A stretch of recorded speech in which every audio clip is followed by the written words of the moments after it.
Hey, it's Kevin. Welcome back to the Road Warrior video. We're dodging in between our first two major winter events, or weather events for the year, which, I mean, in Middle Tennessee isn't necessarily major. An inch of snow and a little ice is going to shut down the town, but we had that earlier in the week, and we're in the middle of it right now, and we're dancing around it, and I can deal with it. I've become, I don't want to say less patient with it, less tolerant of it as I've gotten older. I guess I've gotten lazier. It's one of those things when you live in the north, you know snow's coming every year. That first snowfall, a little bit dicey, and then you're fine the rest of the season, and you just go about your way. You get your snow legs back, as I like to call them. You remember your stopping distances. You remember just the little nuances of driving in the snow. We don't get that in Middle Tennessee, but we do get, well, snow emergencies. And here, an inch of snow can cause a snow emergency. And one of the things that's interesting about the snow emergency here, well, I don't know if you know it's here. I think this is something I've seen in almost everywhere I've ever lived. And that's the whole phenomenon about buying up all the bread and milk. You can go to any grocery store right around a storm, and the bread aisle is picked thin, and so is the milk. And I've often wondered why. It's automatically assuming that you have stuff to put on the bread in the house. Now, I know peanut butter is a staple, but I'll be honest with you. I couldn't tell you if I've got enough peanut butter in the house right now, and again, we don't have kids, for 2 sandwiches, let alone 5 sandwiches.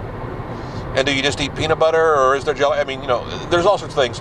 And then, really, if you're preparing for a storm, wouldn't you be preparing for a power outage? So if that's the case, milk wouldn't be good, because you wouldn't want to use anything that's refrigeratable. Now, I'll be honest with you, I haven't run into too many experiences in my life. There have been a few where I've been without power for multiple days. So really, if you're preparing for a storm, wouldn't a frozen pizza be better? Wouldn't frozen entrees, I don't care if it's macaroni and cheese, be better? I've never understood the whole bread and milk thing. Now again, when you got kids, maybe it's different. But if you've got use of the stove, if you're just stuck inside, to me, bread and milk, other than adding an egg and making French toast, isn't creating something that's really that warm. I know I'm quibbling, but every year, without fail, heck, in Middle Tennessee, every storm without fail, you know, every 1 inch becomes the snowmageddon or the snowpocalypse, or all those silly little things we've created, we've added to them, where, yeah, in some places there is real snow. I saw it up north, I've seen it out east, and we've gotten real snow here. We've had some pretty severe storms here, but they're one every few years. They're kind of like that 100-year flood thing. They don't happen very often, but you learn how to deal with them. We'll deal with it. Be back next week for another Road Warrior video blog.